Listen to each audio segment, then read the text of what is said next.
다음은 심포지엄 주제 발표를 시작하도록 하겠습니다. 이번 시간은 총 3개의 주제 발표가 있습니다.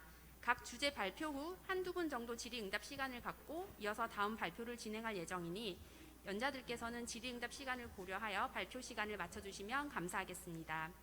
그럼 첫 번째 주제인 정부의 코로나19 대응 과정에 대하여 질병관리청 예방접종관리과 권근용 과장님께서 발표해 주시겠습니다. 권근용 과장님은 계명대학교 의과대학을 졸업하시고 서울대학교에서 예방의학 수련을 거쳐 전문의를 취득하셨습니다. 질병관리본부 역학조사관, 보건복지부 사무관, 세종특별자치시 보건소장을 역임하셨고 현재는 질병관리청 예방접종관리과장으로 재직 중이십니다. 권근용 과장님을 큰 박수로 맞이하여 주시기 바랍니다. 네, 만나 뵙게 돼서 반갑습니다. 질병관리청 권근용입니다. 오늘 세종시 감염병관리지원단 2주년 뜻깊은 행사에 참석하게 돼서 영광이고요. 이제 정부의 코로나19 대응 과정이라는 굉장히 굉장히 큰 담론입니다. 여러 가지 어떤 가치 판단도 들어갈 수 있고 굉장히 세부적으로 따지면 우리 보건 영역뿐만 아니라 정부 전체가 다 대응했던 부분이기 때문에 굉장히 광범위하고 큰 안건이지만은 이제 특히나 이제 방역의 중심으로 이렇게 간략하게 그 시기별로 우리가 어떠한 고민을 해왔고 어떻게 대응해 왔는지를 그냥 한번 쭉 시간대 순서대로 한번 이야기를 드리려고 합니다. 굉장히 여기 계신 분들이 지금 시청, 보건소, 보건환경연구원 또 관련 유관 기관에서 오신 것 같은데 주마등처럼 지나갈 거예요. 지난 2년 6개월, 8개월간의 그 시간들이 어떻게 보면은 굉장히 우리는 잘했다 또는 우리는 방역을 했다 이 간단한 문장 안에 이 현장에서는 굉장히 많은 어떤 노력과 그 눈물과 그런 어려움들이 있었습니다. 그래서 이러한 과정들을 한번 쭉 되짚어보고 우리가 앞으로 어떤 생각을 가지고 이러한 난관을 계속 대응해 나가야 되는지 그러한 고민을 같이 해보면 좋을 것 같습니다. 이 숫자가 의미하는 건 뭘까요? 아주 중요한 숫자는 아닙니다만은 의미는 있습니다. 참고로 이제 6은 이제 우리나라고 이거는 호주와 뉴질랜드, 일본, 미국입니다. 네, 맞습니다. 역시 우리 교수님께서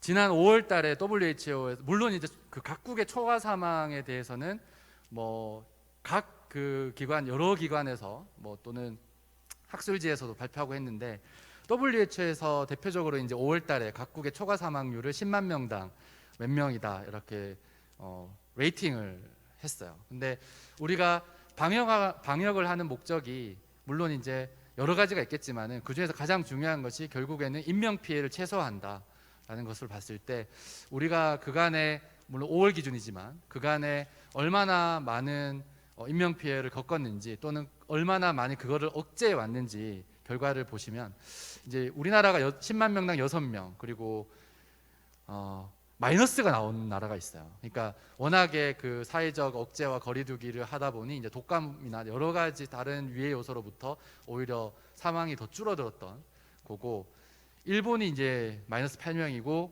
미국이 굉장히 높은데 이제 140명으로 돼 있습니다. 우리나라의 이 6명이라는 거는 전 세계 170여 개국 중에서는 한 70위권이고 OECD에서는 굉장히 낮은 축에 속하고 있어요.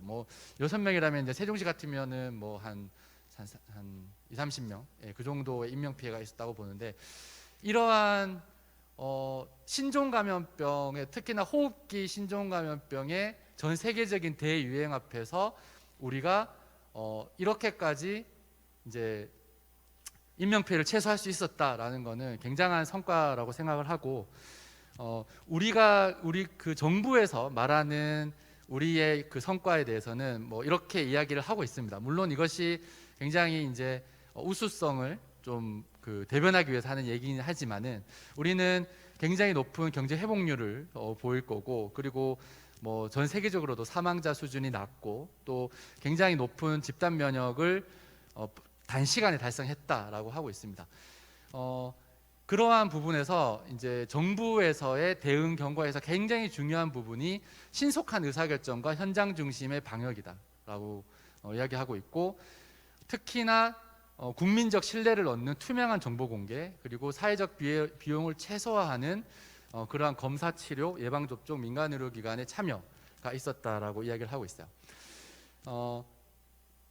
매일 아침마다, 초기에는 굉장히 매일 아침마다 이렇게 그 총리 주재로 하는 각 부의 장관님들하고, 그다음에 각 17개 시도지사, 그리고 모든 그 공무원과 관련 부처들이 참석하는 그러한 중앙재난안전대책본부가 중심에 서 있었습니다. 코로나 대응은. 그래서 우리는 우리나라에서 코로나19의 정부 대응이라 하면 사실은 이 체계가 가장 중요하다라고 볼 수 있고, 그 중앙재난안전대책본부에서 두 축이 있죠. 그래서 중대본 1본부, 중대본 2본부가 있습니다. 그래서 여기는 이제 중수본이라 그래서 이제 의료 쪽을 담당하는 복지부 장관 중심의 중대본이 있고, 다른 지역사회와 전반적인 다른 재반 사항들을 관장하는 행안부 장관의 그 중대본 2본부가 있죠. 그래서 중대본 1본부에서는 질병청을 중심으로 방대본, 그리고 행안부 쪽에서는 지역재난안전대책본부에서 전국 지자체에 설치되어 있습니다. 그래서 사실은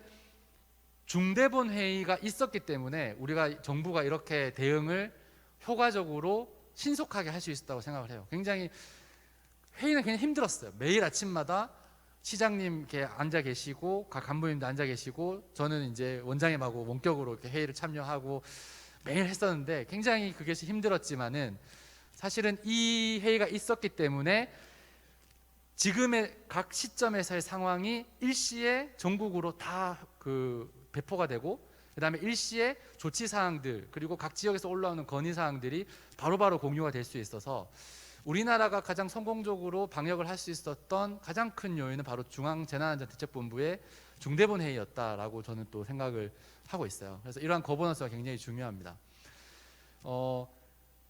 아주 초기부터 심각 단계가 지금까지 이어지고 있고, 아까 말씀드린 심각 단계에서 중대본이 있습니다. 그래서 만약에 심각 단계가 경계 단계나 주의 단계로 내려오게 되면은 이제 중대본은 없어지고 이제 중수본이나 방대본 형태로만 운영이 되게 되는데, 아직까지는 심각 단계가 이어지고 있습니다.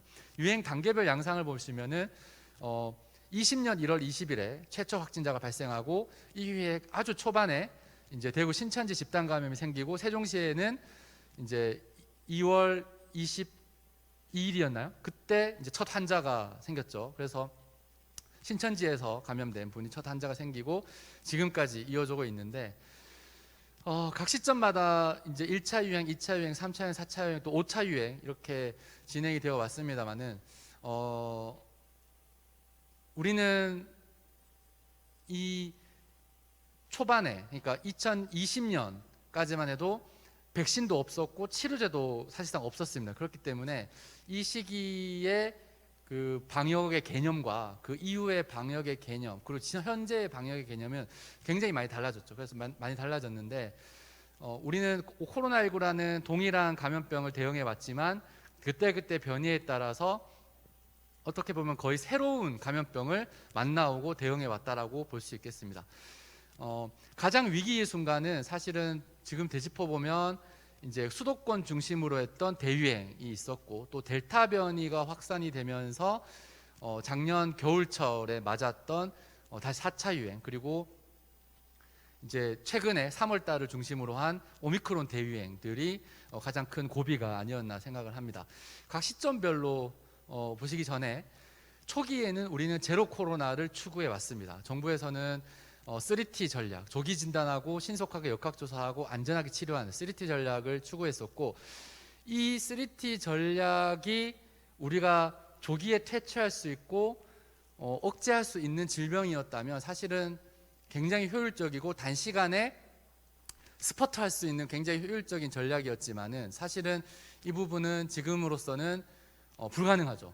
그리고 이것이 우리의 강점이라고는 하지만 여기에 들어갔던 지자체와 중앙정부를 중심으로 했던 엄청난 인력을 속된 말로 갈아 넣었다고 하죠.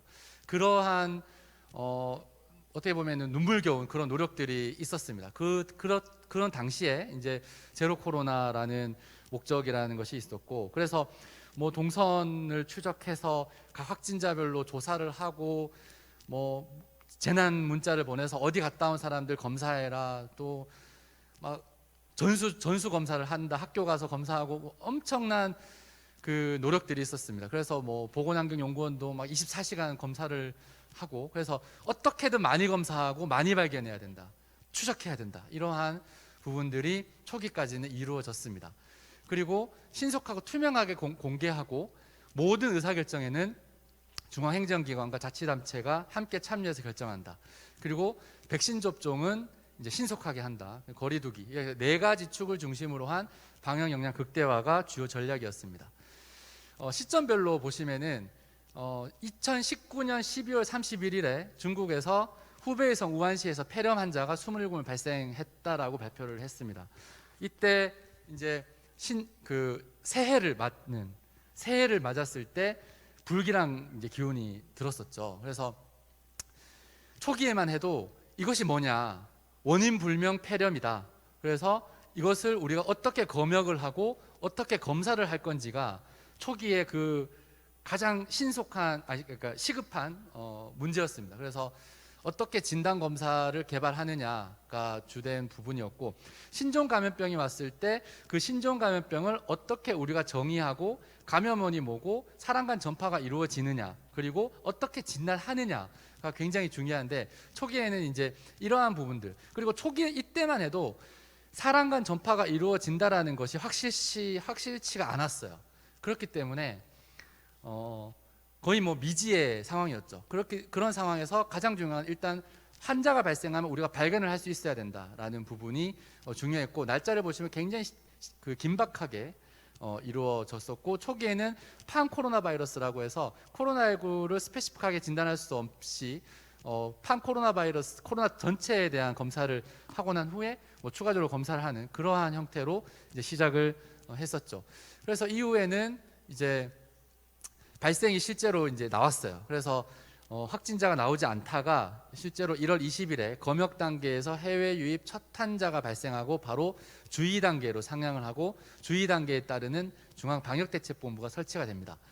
그래서 바로 신속하게 최초 확진자가 발생하고 그 4일 뒤에 전국 시도 보건환경연구원을 통해서 이제 진단 검사를 바로 실시할 수 있도록 했습니다. 그래서 우리나라는 굉장히 우리가 이때까지 대응을 뭐 워낙에 많지만은, 저는 개인적으로 진단검사법이 굉장히 신속하게 개발되고 전국으로 빠르게 확산됐고, 그 가운데에는 또 여기 이제 보건환경 분들도 와 계시지만은 전국의 시도보건환경연구원을 통한 그 인프라가 굉장히 컸다라고 생각을 하고 있습니다. 이것이 있었기 때문에 사실상 방역이 시작될 수 있는 거죠. 그래서 될 수 있었고, 이게 진단이었고, 그렇다면 검사가 중요한데, 이 검사가 바로 이제 그 이틀 뒤부터 유증상자의 의료기관 유입 방지를 위한 선별진료소가 288개 기관에서 시작이 됐다라는 것은, 288개가 의미하는 것은 결국 보건소라는 이야기죠.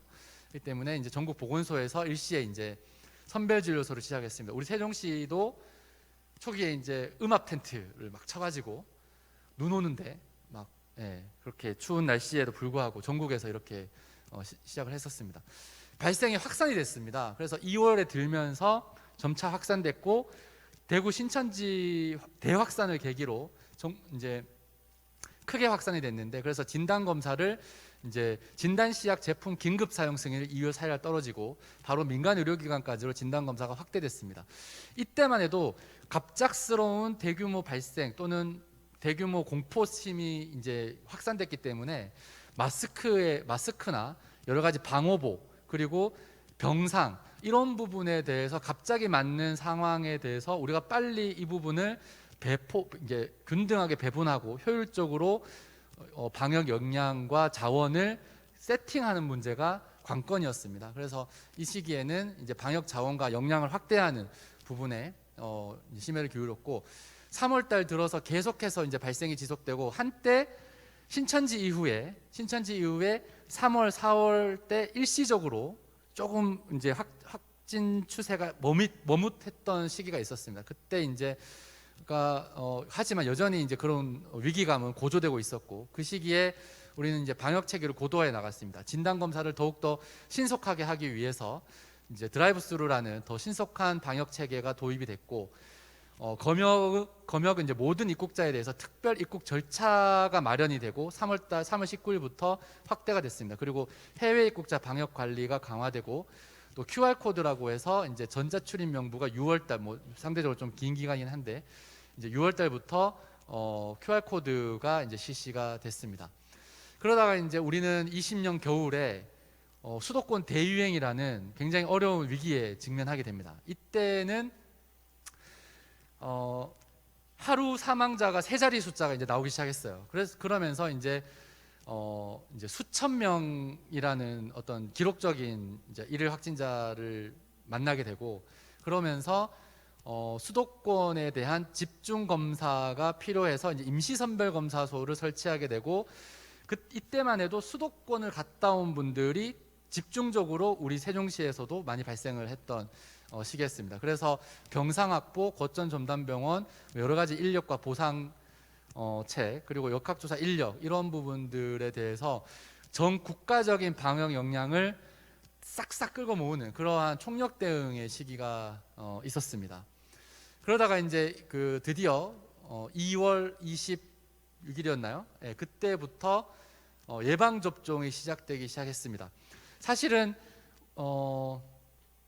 20년 초만 해도 이제 겨울이니까 발생하는 거야, 이제 여름 되면 괜찮아지겠지라는 희망을 안고 있었죠. 근데 그 희망은 처참히 무너졌고, 예방접종이 나올 때 또 다른 희망을 가지게 됐었습니다. 우리는 이제 예방접종을 맞게 되기 때문에 단순히 확진자를 격리하는 수밖에 없었던 시기에서 우리는 더 이상 벗어나서 집단 면역을 빨리 이루면 우리는 끝나겠구나라는 희망을 안게 됐죠.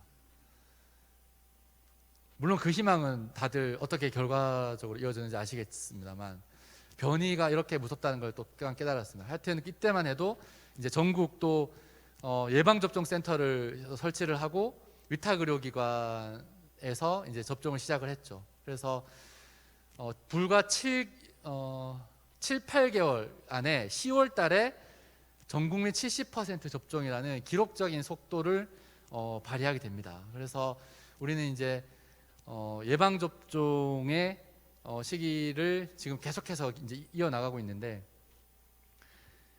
그런 생각을 해요. 이제 계속해서 변이가 이루어지고 델타 변이가 있고 오미크론 변이가 있지만은 그때 또 맞춰서 예방 접종이라는 백신이라는 것이 나오고, 또 먹는 치료제가 도입되고, 그때 대규모 인명 피해로 이어지지 않을 정도로 새로운 또 수단이 나오고 있어서, 결국 계속해서 정말 조금만 만약에 예방 접종이 예방 접종이 없는 상태에서 우리가 델타 변이를 맞이했으면 어땠을까, 또는 델타 변이 시기에 고령층의 그런 3차 접종까지 못한 상태에서 오미크론 변이를 맞았으면 어땠을까라는 생각을 하게 됩니다. 그래서 예방 접종과 치료제라는 것이 뭐 상당히 빨리 나오지도 못했지만은 정말 우리가 대위기로 이어지기 전에 어떻게 보면 또 적시적소에 나왔다라고 생각이 듭니다. 그리고 이제 21년 7월부터는 델타 변이가 유행하기 시작했어요. 굉장히 당황스러웠어요.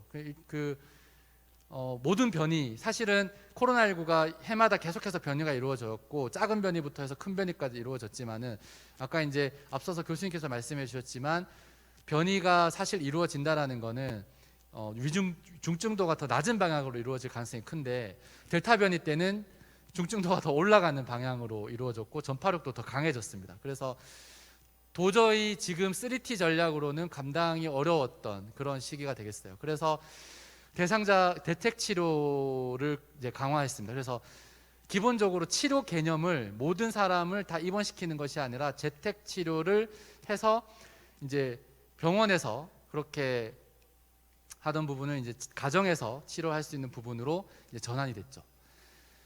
그러다가 이제 어느 정도 10월달, 11월달에 이제 이래서는 안 되겠다 해서 델타 변이가 어느 정도 경과를 보일 때 이제 일상 회복을 시도하게 됩니다.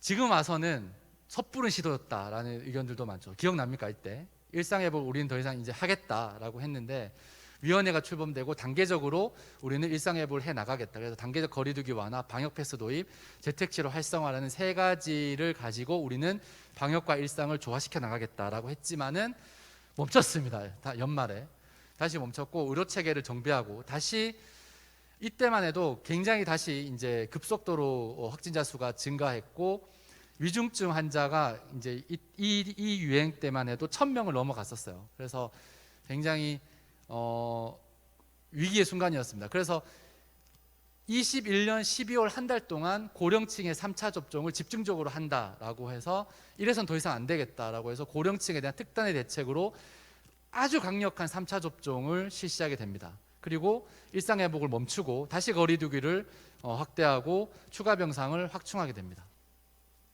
그러다가 우리는 이제 22년 드디어 그 이름도 유명한 오미크론을 만나게 됩니다.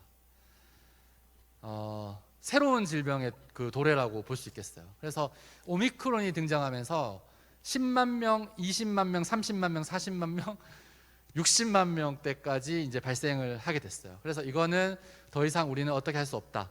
우리는 더 이상 어떤 기존의 틀로 할 수 없기 때문에 이제 RAT라는 새로운 검사법으로서의 확진을 하게 되고 그리고 일반 의료 체계로 대전환을 시도하게 됩니다. 그래서 전문가용 신속 항원 검사의 양성을 때에도 확진을 하게 되고 이럴 때는 이제 바로 동네 병원을 통해서 치료받고 검사받는 그러한 시스템으로 전환을 하게 되죠. 그러다가 우리는 올해 4월부터 6월까지는 일시적인 집단 면역 상태를 가지게 됩니다. 그래서 대부분의 보건소에서 이 시기에 여러 가지 기존에 하던 업무들을 재개하게 되고 이 시기에 좀 숨통을 트게 됩니다. 하지만 일시적이었습니다. 일시적이었고 우리는 7월 달에 다시 재유행을 만나게 돼요. 보통 우리가 홍역 같은 경우에는 뭐 대유행을 하면 2, 3년간 괜찮다가 다시 유행을 하게 되고 그래서 예방접종과 감염을 통한 집단 면역이 있다면 그것이 어느 정도 유지가 되는데 코로나는 역시나 굉장히 짧았어요. 그래서 이 집단 면역이라는 것이 한 2, 3개월만 가다가 다시 집단 면역 효과가 떨어지게 됐고 지금의 또 유행은 지난주가 아마 피크가 아니었나라고 조심스럽게 예측하고 있죠. 어떻게 예상하세요? 지금 약간 떨어지고 있는데 지금 8월 셋째 주가 피크였던 것 같고 지금 약간 떨어지고 있고 다시 이 집단 면역 상태로 돌아가는 패턴을 보이고 있는데 이것이 과연 10월 달에 다시 올라올 것인가 그래도 연말까지는 갈 것인가 이거에 대해서 어떻게 생각하시는지 모르겠지만 그것 또한 관건일 것 같습니다. 이 기간에 우리는 자율 방역 체계로 전환을 합니다. 사실 22년 4월에서 6월은 정부가 바뀌는 시기이기도 합니다. 그래서 우리는 자율이라는 단어, 과학이라는 단어, 또 최근에는 표적이라는 단어를 쓰게 되면서 이제는 국민 스스로가 방역 수칙을 준수하는 자율 방역 체계로의 전환. 그래서 일일이 모든 것을 정부가 규제할 수는 없다라고 하고 있고 또 이 시기에 이제 우리는 2급 감염병으로서의 등급 조정을 하게 됩니다. 하지만 2급 감염병은 감염자가 격리가 권고받는 거기 때문에 사실은 완전한 2급 감염병으로의 전환은 아니고 사실은 아직까지는 이행 단계인데 격리 의무 해제를 검토를 했었어요. 하지만은 이 부분이 뭐 지금 재유행으로 인해서 막혀 있지만은 우리는 결국에는 2급 감염병으로 결론적으로는 선포를 했습니다. 그리고 이제 지금 우리는 여름철 재유행을 겪고 있고 앞으로 9월달, 10월달 어떻게 될지 그 부분에 대해서 계속해서 예측을 해 나가면서 대응을 해 나가고 있습니다. 이제 예방접종에 있어서도 새로운 전환이 다음 주 수요일에 발표가 됩니다. 8월 31일에 발표를 앞두고 있는데 오미크론을 대응하는 변이 대응 이가 백신, 그러니까 흔히 개량 백신이라고 하는데 이제 초기 우한주와 오미크론 변이주를 같이 섞은 이가 백신이 도입이 되고 이게 이제 9월달, 10월달에 되면서 점차적으로 접종을 하게 될 겁니다. 거기에서 사실은 우리는 또 새로운 접종을 하게 될 거고 우리가 작년에 예방 접종을 시작하면서 75세 이상으로 시작하고 보건의료인하고 60세 이상, 50대, 19세 이상 점차적으로 늘려나갔던 부분을 아마 재현될 가능성도 있는데, 다시 또 지역사회에서 또 보건소에서는 아마 또 다른 노력을 해야 될 수가 있을 것 같아요. 하지만 뭐 우리는 경험이 있기 때문에 더 잘 할 수 있으리라고 생각을 하고, 앞으로 유행이 어떻게 될 것인가, 그리고 이제 지금 BA4, 5가 유행하고 있는데 이것이 어떻게 변이가 이어질 것이고, 이제 이번 가을 겨울을 어떻게 날 것인가. 그리고 또 다른 변수는 인플루엔자입니다. 인플루엔자가 2020년과 2021년에 유행을 전혀 안 했어요. 전혀 안 하다가 지금은 거의 예년 수준만큼의 ILI가 나오고 있고, 사실은 어느 정도 인플루엔자의 예년 수준 정도 또는 남반구 사례를 봐도 예년 수준 정도의 유행은 예상이 되고 있어요. 그래서 인플루엔자 접종도 9월달, 10월달에 이루어지고 있는데, 그러한 트윈데믹에 대한 불안감, 그리고 어떻게 변이가 이루어질지에 대한 불안감, 또는 일시적 집단 면역이 이번에는 얼마나 오래 갈 것인지, 아직까지 우리는 알고 있는 것들이 너무나 적어요. 하지만은 이러한 부분들을 계속해서 예측해 나가면서 가야 되고, 중앙정부에서도 또한 지자체에서도 계속해서 우리가 이런 발걸음을 걸어 나갈 수밖에는 없을 것 같습니다. 사실은 더 이상은 그만하고 싶은데, 그만하기 위해서는 내가 보직을 바꿔야지 코로나가 없어질 수는 없는 그러한 분들인 것 같습니다. 여기 계신 분들은. 그래서 우리는 코로나에 지쳤지만 코로나는 아직 우리한테 전혀 지치지 않았다라고 하죠. 그래서 아무쪼록 체력 관리 잘 해나가면서 중앙정부와 지방정부 간의 그러한 협력 관계가 제가 볼 때는 세종시가 가장 잘 되는 것 같습니다. 그래서 이러한 협력을 계속해서 잘 이뤄나가길 바라고, 여러분들에게 계속해서 존경과 감사의 말씀을 드리면서 마치겠습니다. 감사합니다. 권군용 과장님 발표 감사합니다. 다음은 주제에 대한 질의응답 시간을 갖도록 하겠습니다. 혹시 질문 있으신 분 손 들어주시면 마이크 전달해 드리겠습니다.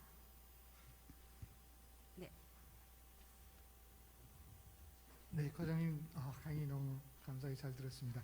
한 가지 궁금한 것은 지금 말씀하신 대로 현재 우리나라의 그 예방접종 정책은 고위험군에게 집중하는 투트랙 또는 뭐 아까 표적 방역 쪽인 것 같은데요.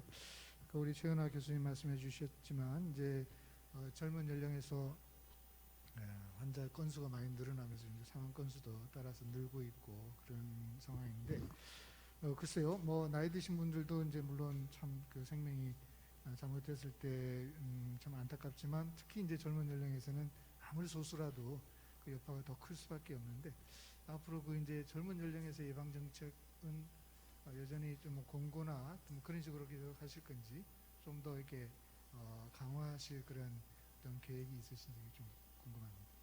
앞으로 예방 접종은 이제 또 위원장님도 계시지만 일단 우리가 그러니까 잠정적으로 우리가 생각하는 거는, 우리가 지향해야 될 바는 인플루엔자라는 그 정기 예방 접종이 있잖아요. 사실 정기 예방 접종으로서 거의 전 국민 또는 성인을 대상으로 한 게 인플루엔자인데, 인플루엔자가 지금 정부에서는 65세 이상을 필수 예방 접종으로 하고 있고 만 13세까지와 임신부를 하고 있는데,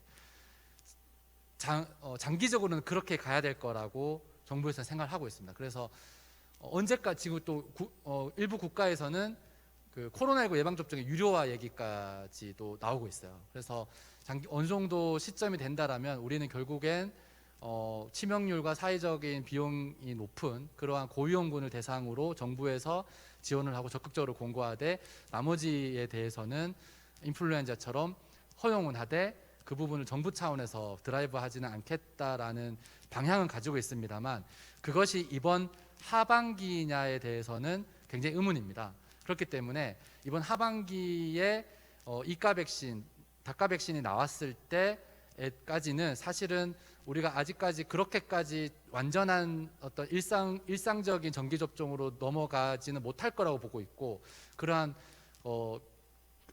변곡점 정도이기 때문에 사실은 이번 가을철이나 겨울철까지는 지금처럼 전 국민 18세 이상까지는 다 접종을 권고하는 차원이 될 가능성이 높은데 그 부분은 아직까지는 완전히 결정되지는 않았습니다. 다만 지금의 방역 기조는 고위험군을 집중적으로 한다라는 기조는 가지고 있습니다. 그래서 최근에 기사를 보셨는지 모르겠지만은 전 세계에서 한국의 인구당 확진자 수가 1위다라는 게 나왔고, 물론 그게 단기간의 일이긴 하지만 전 세계적으로 봤을 때도 인구당 확진자 수가 우리나라가 굉장히 많습니다.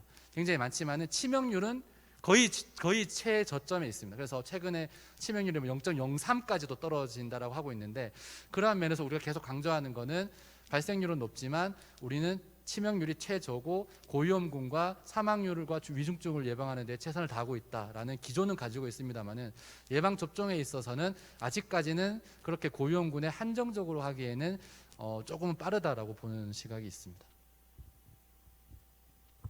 네, 혹시 질문 있으신 분 더 계신가요? 네, 없으시면 이상으로 정부의 코로나19 대응 과정에 대한 발표와 질의응답 시간을 마치도록 하겠습니다. 발표해 주신 권근용 과장님께 다시 한번 큰 박수 부탁드립니다. 이어서 두 번째 주제인 세종특별자치시 코로나19 현황 및 지원단 대응 경과에 대하여 세종특별자치시 감염병관리지원단 배희순 부단장님께서 발표해 주시겠습니다. 배희순 부단장님 앞으로 나와 주십시오. 배희순 부단장님은 국군간호사관학교를 졸업하시고 충남대학교 보건학 박사과정을 수료하셨습니다. 국군설정병원 간호과장, 국군간호사관학교 교육계획장교, 경기도교육청 학생감염병 담당 등을 역임하시고 현재는 세종특별자치시 감염병관리지원단 부단장으로 재직하고 계십니다. 따뜻한 박수로 맞이하여 주시기 바랍니다.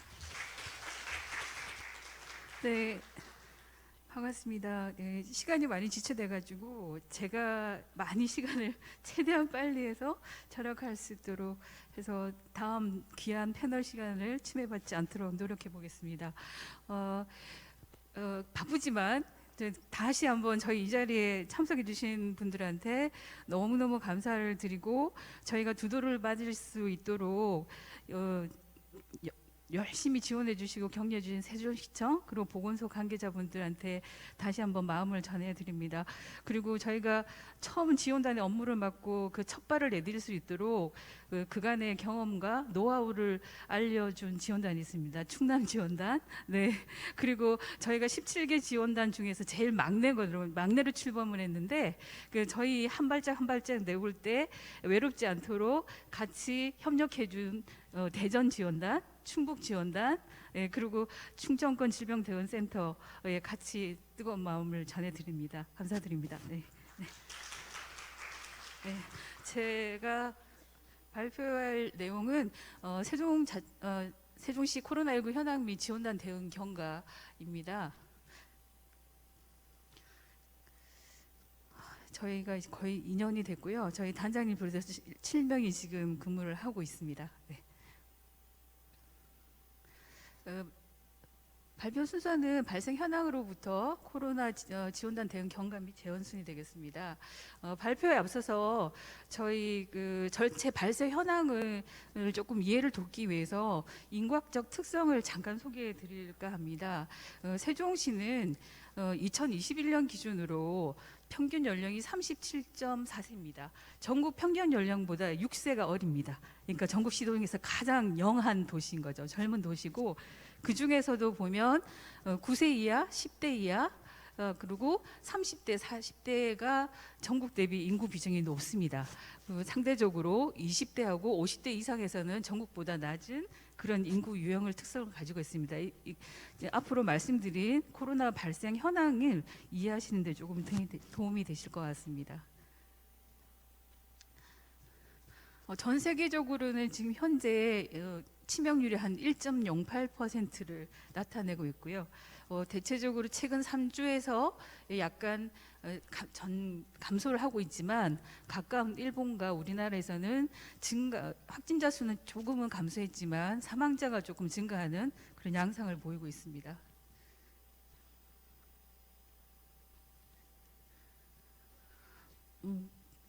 국내에서는 여러 차례 유행을 겪으면서 6월 4주차부터 지속적으로 증가를 하고 있지만 네, 최근 1주 사이에 증가폭이 다소 둔화되는 양상을 보이고 있습니다. 시도별 누적 확진 환자 현황을 보시면 우리 세종시가 서울시에 의해서 두 번째로 발생률이 굉장히 높습니다. 상대적으로 사망자는 적긴 하지만 발생률이 굉장히 높은 것을 확인할 수가 있고요. 근데 이 발생률이 지난 유행 크기가 작았던 2년 동안에는 굉장히 낮았습니다. 이 현황을 보시면 2년 동안은 전국의 1.5배에서 2.8배까지 낮은 정도로 낮게 유지가 되고 있었지만 유행이 커지는 오미크론 변이 시기에 환자가 이제 급증을 하면서 저희가 발생률이 굉장히 이제 증가하는 양상을 보이고 있고요. 3월 말 기점으로 이제 전국보다 높아지기 시작하면서 계속 높은 발생률을 유지하고 있는 상황입니다. 하지만 연령 표준화를 구해서 저희가 발생률을 구해 보면 전국보다 낮은 것을 확인하실 수가 있고 조 사망률은 표준화를 하면 조금 다소 올라가는 경향은 있지만 이 또한 수준이 전국에서 최하위 수준을 나타내고 있습니다. 대체적으로 전체 누적 확진 환자의 98.7%가 올해 발생을 했었고 특히 3월에 45.2%가 발생하는 큰 유행이 있었습니다. 전반적으로 변이 시기별로 그래프를 보시면 앞서 유행 시기에 대해서는 이미 여러 차례 언급이 있었기 때문에 생략을 하고 세종시 같은 경우도 1일 확진자 최다 발생한 날이 3월 17일입니다. 이날 전국적으로 62만 명이 발생을 했었고요. 세종시에서는 5,234명이 최고 기록으로 확진이 되었습니다. 연령별 구간에서 발생률을 비교해 보면 일단 8월 21일 기준으로 봤을 때 10만 명당 발생률이 9세 이하에서 가장 높습니다. 67%가 감염이 됐고요. 전국은 그렇고 세종은 64% 감염이 됐습니다. 사망자 수는 전국적으로는 전 연령대에서 발생했지만 세종시에서는 10대에서 40대 사이에서는 사망자가 없었고 안타깝게 지난 7월에 저희 소아 한 명이 사망해서 지금 현재는 43명이 사망을 했고 전국 대비 치명률은 4분의 1 수준으로 나타내고 있습니다. 네, 시기별로 사망률을 조금 비교를 해보면 2020년에는 창과 방패가 없었던 시기죠. 예방접종과 치료자가 없었던 시기에서는 굉장히 발생률이 높았던 것을 확인할 수가 있고요. 세종시도 마찬가지입니다. 그래서 그 이후로 이제 정책이 변화되고 다양한 비약물적 중재, 약물적 중재가 되면서 치명률이 조금씩 낮아지고 있습니다. 이걸 다시 변이 유행 시기별로 조금 양상이 어떤지 연령대별 현황을 조금 분석을 해보면 유행이 규모가 크지 않았던 시기에는 40대가 경제활동 인구가 많이 활동했던 시기에 40대가 발생률이 높았었고요. 델타 변이에는 20대 그리고 유행 규모가 급증하고 굉장히 컸던 시기에는 9세 이하 우리 소아들이 굉장히 많이 확진이 됐었습니다. 그리고 최근에는 20대가 많이 발생을 하고 있습니다. 다시 그래프를 확인해 보시면 5기 오미크론 BA2 스텔스 오미크론 때가 가장 유행 규모가 컸었고 그다음 BA1 그다음에 지금 현재 BA5 수준에서 확인할 수가 있습니다. 이런 10대 이하가 계속 급증하기 시작한 것은 델타 변이 때부터인 걸로 확인이 됩니다. 기존의 전 연령대 발생률보다 이때부터 10대 이하의 확진 발생률이 굉장히 증가하는 양상을 보였었고요. 주요 집단 발생 현황을 보시면 2022년 1월 27일 이후로 역학조사가 시행되지 않았기 때문에 이전에는 이렇게 집단 그룹에 대한 분석이 가능했지만 이 1월 27일 이후부터는 감염 취약시설 3종에 대해서만 역학조사를 실시해서 지금 현황은 이렇게 구분이 돼서 확인할 수가 있습니다. 저희 소아가 계속 9세 이하 10대에서 굉장히 높은 것을 확인할 수 있는데 다시 이제 학령 전기와 학령기 연령대로 구분을 해봤습니다. 7에서 12세가 지금 7만 대까지 올라가고요. 그 속에서도 초등학교 저학년 7에서 9세가 7만 2천 그러니까 72%가 인구의 72%가 그 연령대에서 감염이 된 거죠. 그러니까 엄청난 발생률을 보인 거고요. 제일 취약한 연령대가 초등학교 저학년인 것을 확인할 수가 있었습니다. 근데 세종시 그럼 지역은 어디에서 많이 발생을 했는지 확인을 해보면 세종시 일단 구조 지리적으로 보시면 여기 충남 공주시와 천안시, 그다음에 충북의 청주시, 대전이 전체적으로 세종을 이렇게 감싸고 있는 듯한 아주 작고 귀여운 도시입니다. 그럼에도 불구하고 세종시 내에서도 한 개의 읍과 5개의 면이 이 12개의 동을 이렇게 싸고 있는 형태가 되어 있습니다. 근데 인구의 76%가 여기 동에 거주를 하고 있습니다. 그래서 전체적으로 봤을 때 당연히 인구가 많은 데서 확진자 수가 많은 건 맞습니다. 하지만 인구 대비 발생률을 비교해 보면 방곡동 굉장히 높습니다. 이런 식으로 이 동 규모의 밀집된 고층의 아파트 밀집 지역에서 굉장히 발생률이 높은 걸 확인할 수가 있고요. 근데 이러한 발생률은 9세 이하 및 9세 이하의 부모가 거주하는 30대 인구 비중하고 실제 발생한 확진자 비중과 거의 유사한 것을 확인할 수가 있습니다. 이렇게 가족 단위 그룹에서 굉장히 많이 발생을 하고 있는 것을 확인할 수가 있겠습니다. 그러면 대부분의 가족을 통해서 감염이 됐을까? 아까 최은하 교수님께서 여러 가지 이제 데이터를 보여주셨지만 저희가 역학조사를 했던 시기 기준으로 해서 그때까지의 분류가 됐던 감염 경로별 현황이 되겠습니다. 전체적으로 보시면 지역 감염, 가족 감염이 거의 유사한 수준에서 이제 확인이 되고 있고요. 근데 분류된 기준 속에서도 보시면 이게 보육시설, 초등학교, 학원, 그러니까 아이들이 많이 이용하는 그런 시설에서 발생한 것을 확인할 수가 있겠습니다. 예방 접종률은 전체적으로 세종시가 낮습니다. 각 차수별로 전체적으로 다 낮은 상황이고요. 근데 특히 8월 19일 기준이긴 하지만 저희 현재 세종시에서 한 번도 예방 접종을 맞지 않은 인구가 약 7만 2천 명이 있고 19.6%가 되는데 17세 이하가 85.6%입니다. 이 퍼센트를 보시면 대부분 그러니까 접종 대상이 아니거나 적극적인 접종 권장 대상이 아닌 인구가 굉장히 많이 차지를 하고 있는 상황이 되겠습니다. 기존의 접종자 중에서 돌파 감염 추정 사례 현황을 확인해 보면 5월 1일 기준으로 전국은 823만 명, 25.2%인데요. 지난 3주 기준으로 보면은 훨씬 더 많이 올라가 있는 상황입니다. 그리고 여기 보시면 미접종자의 치명률, 저희 세종시 기준으로 했을 때 미접종자 중에서 사망자 수, 3차 접종자 수 중에서 사망자 수, 치명률을 비교하면 훨씬 미접종자에서 한 22배 정도 높은 것을 확인할 수가 있겠습니다. 재감염 추정 사례를 보시면 7월 31일 기준에서 전국에서는 지금 14만 명인데 8월 3주차 기준으로는 23만 명인 걸로 확인하고 있고요. 돌파 감염률도 1.31%인 것으로 최근 자료가 보도되고 있습니다. 세종시 같은 경우는 8월 1일 기준으로 봤을 때 0.483%로 전국 대비는 보다는 낮습니다. 하지만 매 주 단위 확진자 재감염 추정 비율을 보시면 지속적으로 증가하는 것을 확인할 수가 있고 최근에 전국은 6.65%까지 올라갔었고요. 세종시 같은 경우는 4.57%까지 올라간 것을 확인할 수가 있습니다. 근데 이런 재감염은 그럼 어느 연령대에서 많이 생기는지 확인을 해보면 우리 시 같은 경우는 10대 이하에서 59%가 발생을 했습니다. 굉장히 많은 아이들이 재감염이 되고 있다는 거죠.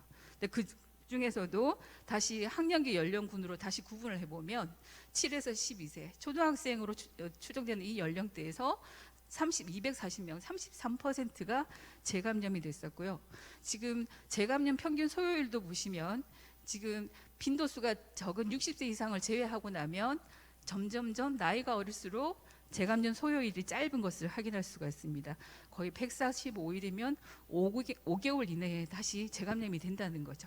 그러니까 아이들이 지금 70% 이상이 자연 면역을 획득을 했지만 그 자연 면역에 획득한 기간이 생각보다는 길지 않다는 것을 추정할 수가 있습니다. 시기별 분포를 재감염 시기에서는 대다수가 BA5가 유행하는 7월에 다수가 됐었고요.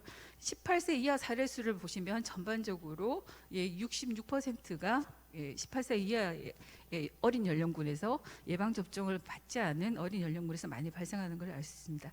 그럼 주로 이 사람들은 1차는 언제, 2차 언제일 때가 많이 이제 재감염이 됐는지를 확인해 보면 1차 BA1, BA1이 우세인 시기에 1차가 걸리고 최근에 BA5가 우세인 시기가 33%로 높게 나타났습니다. 결국 그러니까 2, 3월에 한번 걸리고 최근 7, 8월에 다시 150일이 지나서 다시 재감염되는 사례가 굉장히 많았다고 알 수 있습니다. 여기까지가 저희가 현황을 보고 드렸고요. 지금부터는 저희 대응 경과인데, 근데 이거를 제가 지금 발표하는 건 솔직히 조금 쑥스럽긴 합니다. 왜냐하면 여기 계신 분들이 훨씬 저희보다 경험도 많으시고 그런 입장인데 제가 그냥 간략하게 요거는 소개를 해드리겠습니다. 세종시 대응에서는 또 시청 내에서 여러 가지 대응이 있었는데 그걸 다 표현해 드리지 못한 거에 대해서 죄송스럽게 생각하고요. 어쨌든 2월 22일 첫 확진자가 생기고 나서 드라이브 스루, 워킹 스루 여러 가지 이렇게 이제 테스팅할 수 있는 기본적인 체계를 마련했었고요. 때마침 충남대병원이 개원하면서 트리트먼트, 치료를 할 수 있는 또 역량을 가지고 있었고, 그다음에 저희 지원단이 개소하고, 그다음에 시청의 감염병 관리과도 신설이 되면서 트레이싱 할 수 있는 역량도 좀 보강이 됐습니다. 그래서 전반적으로 3T 전략을 할 수 있는 기반을 마련했었고, 이어서 예방접종센터, 생활치료센터 이렇게 해서 쭉 운영을 하면서 오늘에 이루고 있습니다. 저희 지원단 대응 경과는 너무나 뭐 여기 계신 선생님께서 이미 하고 계시는 내용이어서 저희도 유사합니다. 어쨌든 저희가 포커스를 좀 맞춰서 했던 건 여전히 저희의 주 관심사인 어린이들, 그 다음에 감염 취약 종사자 위주로 해서 저희가 많은 감염 방역 활동을 수행을 했었습니다. 그 중에서 제가 조금 최근 한 2년 반 정도, 2년 동안 경험하면서 초창기에 역학조사 나갔을 때와 최근에 다시 저희가 나갔을 때 현장은 그럼 얼마나 많이 달라졌을까를 생각해 봤을 때 여전히 변하지 않고 취약계층에서는 힘든 상황을 보내고 있다는 것을 몇 가지 사진을 그냥 가져와 봤습니다. 여기 요양병원은 어느 정도 관리가 됩니다. 하지만 요양시설은 여전히 이 한 병상 간격 이격이 전혀 안 되고 있는 상황이고요. 네, 여기 이주민들, 외국인 노동자들 원룸입니다. 그야말로 원룸은 혼자 쓰고 혼자 화장실을 써야 되는데 여기 6명까지 삽니다. 근데 여기 확진자가 있고요. 이 사람들을 지금 기존에는 접촉자 분류가 있었을 때 다른 데 옮길 수 있지만 지금 여기 이 상태에서 그냥 같이 지내는 거죠. 여기서 손으로 밥을 같이 나눠 먹고 이렇게 지내고 있습니다. 그리고 보육시설, 낮잠 시간에 마스크 쓸 수 없고요. 아이들 여전히 이렇게 취약한 환경에 있습니다. 하지만 대부분의 많은 시설들이 개선이 됐을 거라고 생각하지만 우리 기존의 학교의 미세먼지 때문에 굉장히 많은 공기청정기가 설치되어 있습니다. 어린이집도 마찬가지고요.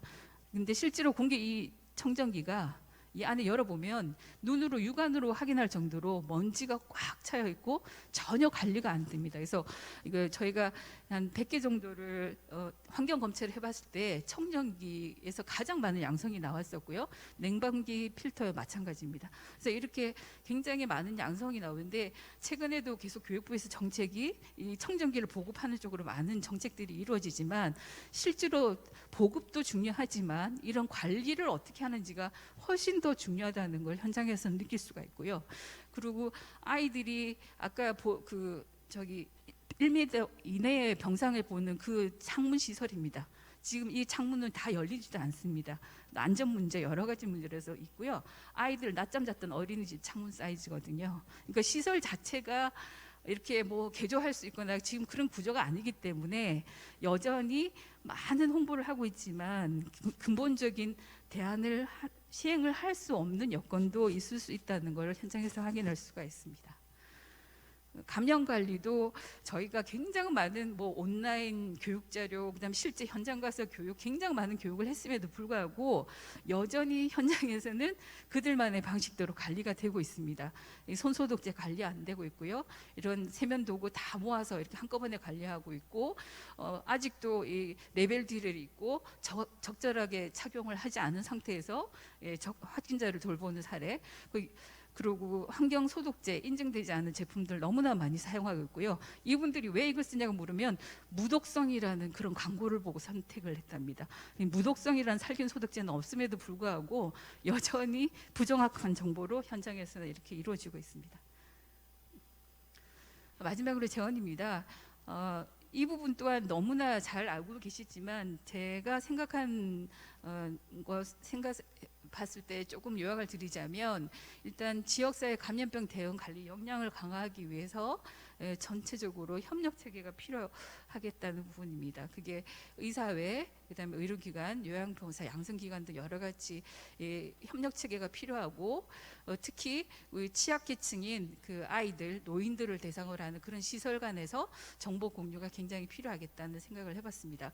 그 전담 조직이 코로나가 장기화되면서 이렇게 조직 개편돼서 별도의 과가 신설이 됐지만 실제 업무를 담당 인력은 굉장히 여전히 부족한 실정이어서 조금은 더 인력 보강이 필요할 것 같고요. 근데 공무원의 특성상 굉장히 보직 순환이 잦은데 이러다 보니 전문성이 굉장히 많이 떨어지는 경향이 좀 있어서 가능하면 그 분야의 전문가를 지속적으로 장기 보직을 하는 방안들도 필요하겠다는 생각을 해보았습니다.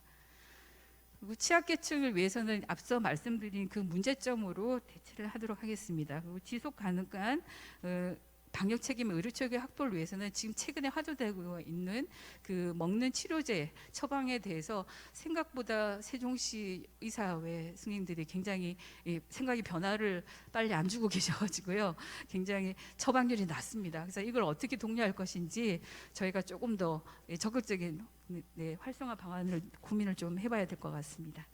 네, 제가 준비한 건 여기까지고요. 오늘 끝나고 나서 저희 식사와 함께 혹시 시간이 되시면 이렇게 야경을 금강보행교도 한번 다녀가시면 좋겠습니다.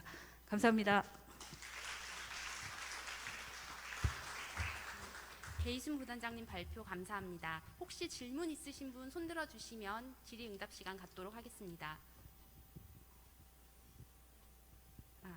네, 안 계시는 것 같네요. 그러면 이상으로 세종특별자치시 코로나19 현황 및 지원단 대응 경과에 대한 발표를 모두 마치도록 하겠습니다. 발표해 주신 배희순 부단장님께 다시 한번 큰 박수 부탁드립니다. 이어서 세 번째 주제는 하수를 이용한 차세대 감염병 감시 체계 도입 방안 연구에 대하여 세종특별자치시 보건환경연구원 감염병 연구과 여상구 과장님께서 발표해 주시겠습니다. 여상구 과장님은 서울대학교 수의과 대학을 졸업하시고 동대학원에서 약학 석사, 수의과 박사를 취득하셨습니다. 보건복지부 질병관리본부 간염 폴리오 바이러스과 백신 연구과 예방접종관리과를 거쳐 현재는 세종특별자치시 보건환경연구원 보건연구과장, 감염병 연구과장으로 재직 중이십니다. 큰 박수 부탁드립니다. 네, 오늘 이렇게 좋은 자리 마련해 주신 김성민 단장님이야 이제 관리 지원단 분들께 감사 인사드립니다. 그리고 오늘 저희 평소에 존경하던 최강원 교수님 이제 강의를 들을 수 있어서 너무 영광이고요. 또 최은하 교수님은 제가 예방접종 전문위원회 업무할 때 정말 많은 도움을 주셨었는데 이 자리에 뵈어 감사드립니다. 그리고 공근영 소장님께서 정말 고생 많이 하셨는데 지금도 가장 힘든 예방접종 관리과 과장으로 계셔서 너무 감사와 또 반가운 말씀 전하겠습니다.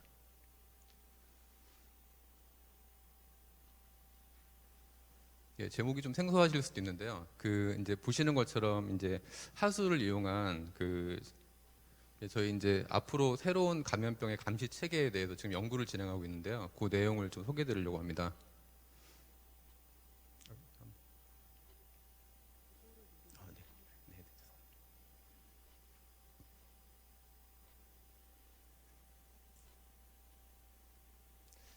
시작에 앞서서 본 연구는 아직 진행 중이긴 하지만 이번 새 정부 120대 국정과제에 이미 반영이 됐고요. 그래서 그 중에서 이제 1-2 감염병 대응 체계 고도화에 세부가 이제 하수역학을 이용한 안 눌렀네.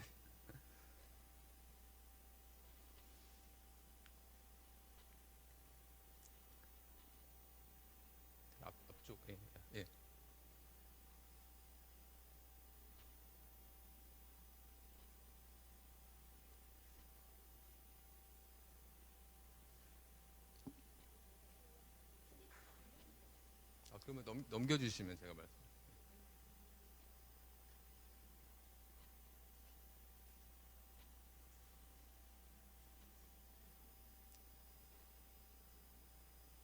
네, 앞 페이지 넘겨주시면. 네, 앞 페이지. 죄송, 빨리 진행하겠습니다.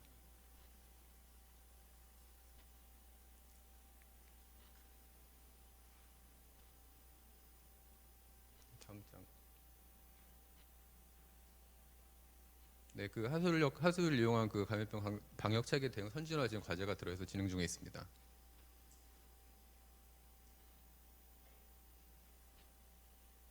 네, 본 순서대로 말씀드리겠습니다.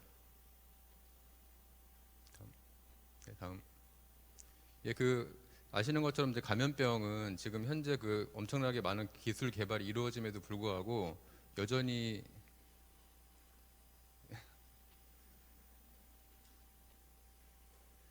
예, 끊이지 않고 발생을 하고 있는데요. 이제 아시는 것처럼 특히 이제 기존의 이제 감염병의 경우에도 백신이나 치료제 개발이 어려운 경우도 굉장히 많고요.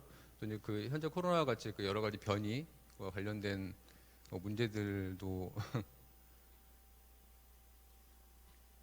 네, 발생을 하고 있고요. 그리고 이제 그 계속해서 신종 감염병이 출현하고 있습니다. 그리고 이제 특히 사회적으로도 아직까지도 이제 그 몇 년 전에 아나키 문제가 있었던 것처럼 백신에 대한 어떤 거부 집단에 대한 이제 그런 문제들 때문에 네, 아직까지도 이제 그 감염병에 대한 이 정복은 쉽지 않은 상황입니다. 특히 이제 아시는 것처럼 지금 현재 신종 감염병 같은 경우도 백신 개발된 경우는 굉장히 극히 드문데요. 왜냐하면 이것들이 기술적인 어려움 이외에도 철저하게 경제적인 논리로 돌아가기 때문에 이제 글로벌 이제 그 파마가 없는 지역에 이제 발생을 했을 때는 이런 것들이 대응이 굉장히 미흡한 상황입니다.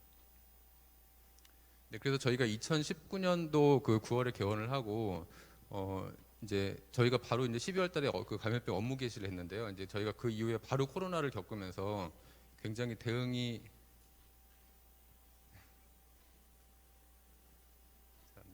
자꾸 다치나요?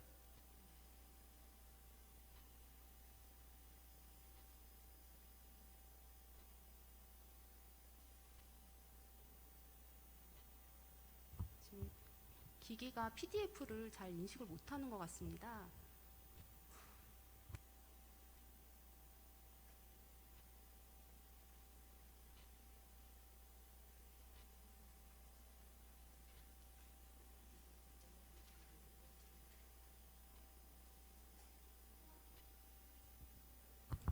잠시만 조정 좀 하겠습니다. 죄송합니다.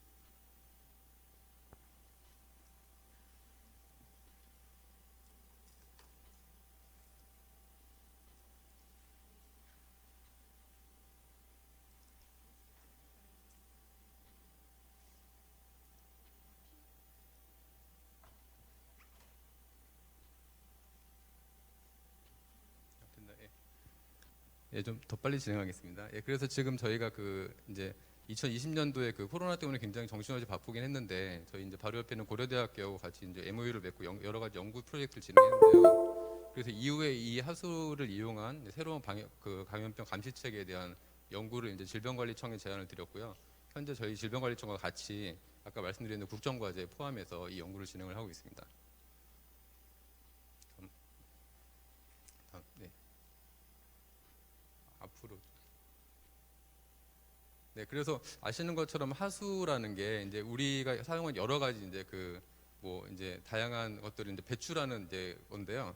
그 아시는 것처럼 굉장히 많은 것들을 내포하고 있습니다. 생각보다 그 이제 옛날에 아시는 것처럼 이제 메와트리라 그래서 임금님의 건강 상태를 확인하기도 했고요. 그리고 이제 과거의 기록을 보면 중세 시대에 우리 생각보다 굉장히 많은 것들을 하수에서 이제 그 트레이싱하려고 많은 노력을 했었습니다. 그리고 지금 실제로도 케미컬 드럭 같은 경우에 하수에서 그런 지역사회 마약이 유통되는 보는 그런 시스템이 현재 지금 작동 중입니다. 특히 이제 현대 사회로 넘어오면서 여러 가지 저희가 이제 집단 생활을 하고 또 이제 점점 도시화가 되면서 하수는 더 많은 것들을 대변을 해주고 있고요.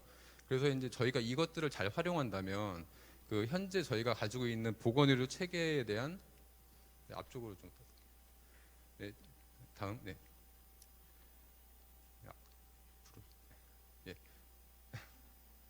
네, 앞으로 아니 뒤로 예. 네, 됐습니다. 체계에 대한 이제 여러 가지 이제 그 새로운 것들의 개발이나 이제 평가를 할 수 있는 시스템이라고 생각하시면 될 것 같습니다. 다음 슬라이드. 그래서 실제로 미국에서는 지금 현재 저희보다 앞서서 이것들이 진행 중인데요. 이제 보시는 것처럼 내셔널 웨이스트 어스 서베일런스 시스템이라 그래서 하수를 이용해서 이것들을 보고 있고요. 특히 보시는 것처럼 이제 여러 가지 고등교육기관이나 기숙사, 이제 교정기관, 그리고 이제 얼마 전에 그 뉴스에서 접하신 것처럼 영국 런던이나 그 미국 지금 뉴욕에서 6월에서 8월에 걸쳐서 이제 폴리오가 하수에서 검출돼서 지금 국가적 플러스 지금 전 세계적인 이슈가 되고 있는데요. 이런 것들에 대한 방향성이 우리뿐만 아니고 전 세계적으로도 지금 이루어지고 있는 상황입니다. 다음 슬라이드. 그래서 보시면은 지금 현재 실제 커뮤니티 프랙티스를 보시면 이런 이제 CDC를 중심으로 한 헬스 디파트먼트, 그리고 이제 여러 가지 실험실, 그 다음에 이 하수기 때문에 여러 가지 환경부 관련된 이제 업무들이 있거든요. 그래서 여러 가지 이제 이런 기관들이 협력을 해서 하고 있고요. 굉장히 그 대규모 예산들이 실제 진행이 되고 있는 상황입니다. 다음 슬라이드. 그래서 미국 지금 바이든 정부의 그 이제 그 코비드 19 프리페어디니스 플랜을 보시면 그 중에서 이 이제 그 얼리 워닝 네트워크이라 그래서 이 하수 역학이 굉장히 그 핫한 아이템으로 들어가서 실제 미국에서도 이것이 진행 중입니다. 다음 슬라이드. 그래서 미국 같은 경우에 유타주나 콜로라도 그다음에 미시간 주에서 실제로 이런 것들이 진행이 되고 있습니다. 다음 슬라이드. 네, 그래서 저희가 이 연구를 기획하면서 처음에는 코비드 19만 계획을 했다가 지금 이제 그 포함해서 저희가 여러 가지 병원체, 수인성 식품매개를 포함해서 호흡기 질환 다양하게 좀 포함을 해서요. 전체 32종에 대한 모니터링을 진행을 해봤습니다. 다음 슬라이드. 그래서 이제 앞서서 말씀드렸지만 이제 그 세종시가 굉장히 규모가 작음에도 불구하고 굉장히 재미있는 도시성을 가지고 있거든요. 이렇게 도시 그 신도심과 구도심의 어떤 그 지역적인 특성이나 인구 구성이 굉장히 명확하고 거기에 따라서 하수도 그 실제로 이제 서울과 같은 대도시 그리고 굉장히 지방 도시의 특성을 다 가지고 있습니다. 다음 슬라이드. 그러니까 저희가 이제 세종시에서 주로 이제 그 대규모 하수 처리장, 그다음에 교육기관, 그다음에 다중이용 시설, 의료기관을 포함해서 저희가 연구를 좀 진행해봤습니다. 그래서 실제로 저희가 이제 32종 감염병을 모니터링을 했는데 코비드 19을 포함한 11종 병원체 유전자가 하수에서 검출이 되는 것을 확인했고요. 보시는 것처럼 다양한 호흡기 바이러스, 세균, 그다음에 그 이제 피컬트 오랄 인펙션 루트를 가지고 있는 수인성 식품매개 병원체도 저희가 디텍션을 해봤습니다. 다음 슬라이드. 그래서 이제 세부 데이터인데요. 이제 보시면은 이제 굉장히 다양한 지역에서 이것들이 검출이 되는 것을 확인했고요. 특히 이제 보면은 다행히도 이제 신도심과 구도심의 어떤 하수 시스템에 대한 차이는 크게 없었고, 다만 이제 하수 시스템이 좀 복잡하긴 한데 이 이제 그냥 흘러가는 유입수나 이런 물보다는 좀 더 농축되는 슬러지에도 굉장히 그 디텍션이 잘 되는 것으로 하겠습니다. 근데 이제 특징적인 거는 저희가 이제 그 뭐 특징적이라기보다는 굉장히 예전 같으면 이 이제 이런 것들에서 굉장히 부정적인 인식을 시설 관리자분들이 가질 수 있었는데 코비드 19을 겪으면서 조금은 긍정적이었던 게 이런 거에 대한 필요성이나 이런 거에 대한 중요성을 좀 인식을 해주시고 많이 협조해 주시는 부분이 있었습니다. 다음 슬라이드. 그래서 이제 그 중에서 굉장히 재미있는 케이스를 하나 말씀드리려고 하는데요. 저희가 이제 같이 공동 연구를 하는 기관이 고려대학교 기숙사를 좀 중점적으로 파일럿 스터디를 했는데요. 이 이제 기숙사 같은 경우는 이제 최대 2,576명 수용이 가능한 시설이고, 그 저희가 이제 연구 기간 동안에 거의 매주 샘플링을 해서 저희가 좀 이렇게 쭉 주기적으로 디텍션을 해봤습니다. 다음 슬라이드. 이렇게 보시면 저희가 연구 기간이 3월달이었는데요. 뭐 다행이라고 해야 될지 모르겠는데 그 쭉 안 나왔었습니다. 그러다가 1월달에 이제 애들이 개학을 앞두고 있는 시기죠. 그때부터 이제 검사를 개시해서 2015년도에 저희가 그러니까 2월 15일 날 첫 이제 바이러스를 이제 유전자를 확인했어요. 근데 이제 연구가 처음 저희도 진행을 하다 보니까 이게 정말 어떤 클루냐라는 거는 이제 저희도 약간 불확실한 상황이었는데 보니까 그때까지 기숙사에 보고된 확진자는 없었던 상황이었습니다. 근데 이제 이틀 뒤인 2월 17일부터 이제 유전자 농도가 급증을 하는 거예요. 그리고 2월 22일 날에는 처음 이제 발생됐던 저희가 확인했던 2월 15일 대비 100배 이상 농도가 증가했음에도 불구하고 아직 기숙사에서 확진자가 나오지 않았습니다. 근데 결과적으로 3월 2일 날 최초 확진자가 실제로 발생을 했고 이후에 총 이제 기숙사의 누적 확진자가 71명이 발생을 해서 기숙사가 거의 이제 폐쇄되는 상황이 됐었습니다. 그 결론은 저희가 이제 실제 3월 2일 확진자가 보고되기 2주 전부터 그 하수에서 코로나19 바이러스가 검출되는 걸 확인했고 이게 굉장히 이제 선제적으로 이제 중요한 예방 그 수단인 것을 확인할 수가 있었습니다. 좀 그래프로 나타난 건데요. 이제 좀 안타까웠던 게 저희가 이 사실을 학교에 알렸는데도 이게 굉장히 복잡한 문제가 있더라고요. 왜냐하면 이게 개학을 앞두고 어떤 이제 그 학교의 대면 수업이나 이런 것들이 포함이 되고 그 또 문제가 이제 이 아이들 기숙사에서 내보냈을 때 이 거주 문제가 있고 또 외국인 학생들도 많았거든요. 그래서 실제로 어떤 이제 그 행정적인 뒷받침이 되지 않았는데 그 결과적으로 확진자가 나왔고 더 큰 문제가 됐던 이제 사례였습니다. 다음 슬라이드. 그리고 또 하나 재밌는 게 저희가 이후에도 쭉 이제 모니터링을 했는데 실제 이제 이 대학 기숙사라는 곳이 굉장히 그 지역 사회 감염병을 대변한다. 그래서 실제로 세종시 그 전체 확진자 패턴과 좀 비슷한 양상을 보이고요. 이게 이제 특히 기숙사라는 게 외부에서 들어온 학생도 많고 또 요즘에는 그 외국인 학생들도 많기 때문에 이게 굉장히 어떤 그 지역 사회에 그 이 좀 표본이라고 할 수 있는 그런 가능성이 있다는 걸 좀 확인했었습니다. 그 이외에도 이제 말씀드린 것처럼 저희가 수인성 식품맥의 이제 세균 바이러스 호흡기를 봤는데 이게 이제 실제 그 나타나는 계절 양상이 비슷하게 이제 바이러스가 이제 바이러스나 세균이 하수에서 검출되는 걸 확인했고요.